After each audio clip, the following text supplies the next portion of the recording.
गोवा में सनातन शंखनाद महोत्सव की आज तीसरा दिन सांगता की ओर जा रहे हैं।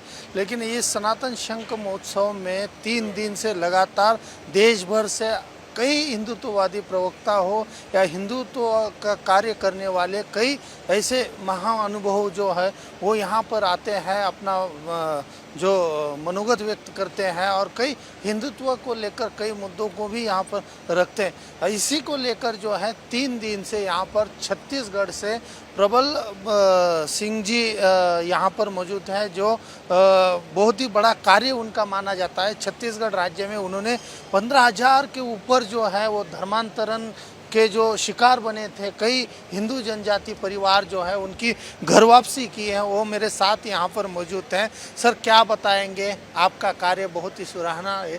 आप भी 3 दिन से इसी प्रोग्राम में शामिल हुए, क्या? जी, सबसे पहले तो मैं इस पावन कार्यक्रम में उपस्थित सभी हमारे धर्म प्रेमी, सभी हमारे सनातन के सभी गणमान्य महानुभावों सबका अभिनंदन करता हूँ, उन सबको प्रणाम करता हूँ। सनातन राष्ट्र शंखनाद एक बस कार्यक्रम ही नहीं, ये सनातन को मजबूत करने के लिए बहुत ही एक अच्छा पहल है। और यहाँ पर आकर के मुझे जो धर्मश्री पुरस्कार से सम्मानित किया जा रहा है, इसके लिए मैं सनातन संस्था को आभार व्यक्त करता हूँ। मैं घर वापसी कार्यक्रम को अपने पिताजी स्वर्गीय दिलीप सिंह जुदेव जी, जिन्होंने उस घर वापसी कार्यक्रम को आगे बढ़ाया था, उसको मैं निरंतरता प्रदान कर रहा हूँ।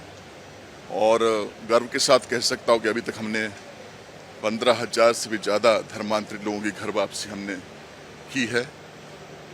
धर्मांतरण बहुत ही गंभीर विषय है, सिर्फ छत्तीसगढ़ में नहीं, पूरे भारत में जिस प्रकार के ये षड्यंत्रकारी शक्तियाँ हमारे सनातन को कमज़ोर करने में लगी हैं, सेवा के नाम पर सौदा करके हमारे भोले भाले लोगों को बरगला कर उनका धर्म परिवर्तन जो कर रही हैं, इससे बड़ा खतरा और कोई नहीं है। क्योंकि जहाँ धर्म परिवर्तन होता है, हिंदू अल्पमत में होता है, माइनॉरिटी में आ जाता है, वो क्षेत्र अलगाववाद वहाँ उत्पन्न होते हैं। जहाँ हिंदू घटा है और देश बटा है, तो हम ज़्यादा से ज़्यादा भटके हुए लोगों की घर वापसी काम करते हैं। और ये निरंतर ये कार्यक्रम हम करते रहेंगे जब तक कि आखिरी धर्मांतरित हिंदू अपने प्राचीन पूर्वजों से नहीं जुड़ता। और यह काम हम और भी राज्यों में चलाएंगे। छत्तीसगढ़, उड़ीसा, झारखंड, ये समय तो हम कर ही रहे हैं, और भी राज्यों में हमारे कार्यक्रम की प्लानिंग चल रही है। सबसे ज़्यादा जो है आदिवासी क्षेत्र में जो है, जो हिंदू जनजाति के परिवार जो है उनको बहिष्लाया जाता है, उनको आमिष दिखाया जाता है, चंद पैसे का लालच दिया जाता है, उसी परिवारों को सॉफ्ट टारगेट भी बनाया जाता है। जी बिल्कुल। देखिए, जनजाति बहुत ही सीधे साधे भोले रहते हैं और इनको इसलिए टारगेट किया जाता है क्योंकि यही हमारे भारत के आधार स्तंभ रहे हैं। प्राचीन काल से इनकी सभ्यता रही है और भारत का फाउंडेशन इनके फोरफादर्स ने ही बनाया है।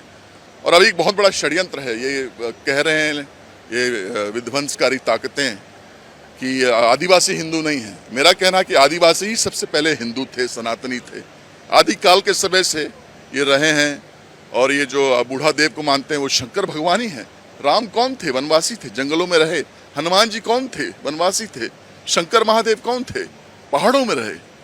तो ये बरगलाने का काम, उनको भ्रमित करने का काम कि वो हिंदू नहीं हैं, और सेवा के नाम पे सौदा जो हो रहा है, ये गलत हो रहा है। और हम जनजातियों को सम्मान दे करके, उनके पाँव को पखार करके, जैसे हमारे पिताजी एक राजा होते हुए करते थे, उस काम को हम आगे बढ़ा रहे हैं। एक जनजाति जो हमसे बिछड़ता है, हम उसके पाँव पखार के, उसको सम्मान दे करके हम उसको जोड़ते हैं। एक आखिरी सवाल है, जैसे कि आपने कई मुद्दों को भी यहाँ पर सनातन के मंच पे साझा किया, और जो युवा जो है वो भी कहीं ना कहीं अलग दिशा में बढ़ते हुए नजर आए, युवाओं को क्या संदेश? मैंने कल उद्बोधन में भी कहा, मैंने कहा राष्ट्र में युवाओं का जो रोल है बहुत महत्वपूर्ण है। युवा हमारा भविष्य है, युवा। और अब मैं देख, युवा एक्टिव तो हैं, लेकिन सिर्फ सोशल मीडिया में एक्टिव होने से नहीं चलेगा। धरातल में आप क्या कर रहे हैं, आपका क्या गेम प्लान है, समस्या को कैसे आप उसका अवलोकन कर रहे हैं। समस्या गंभीर है। हमारा जो सनातन वो कमज़ोर क्यों हो रहा है? जब तक तक हम ग्राउंड वर्क में एक्टिव नहीं होंगे, हमारे युवा एक्टिव नहीं होंगे, तब तक एक संगठनात्मक अप्रोच जब तक नहीं होगा, तब तक हम मजबूत नहीं रहेंगे। और युवा करेगा, ये कौन करेगा? वो हमारे फ्यूचर हैं। इसलिए युवाओं से मैं पुनः आह्वान करना चाहूँगा, सिर्फ सोशल मीडिया में ही एक्टिव न रहें, आप अपना एक गेम प्लान बनाएं, अपनी एक रणनीति बनाएं, जिसमें आप देखें कि आपके आजू बाजू कैसे सनातन समाज को खतरा हो रहा है और आप क्या कर सकते हैं, आपका क्या योगदान। तभी हमारा सनातन मजबूत होगा, जब एक एक युवा रिस्पॉन्सिबिलिटी लेकर के काम करेगा।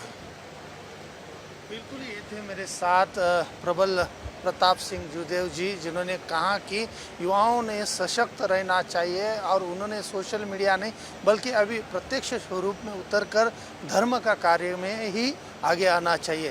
कैमरा पर्सन संदीप के साथ दीपक चौहान, सुदर्शन न्यूज़, गोवा।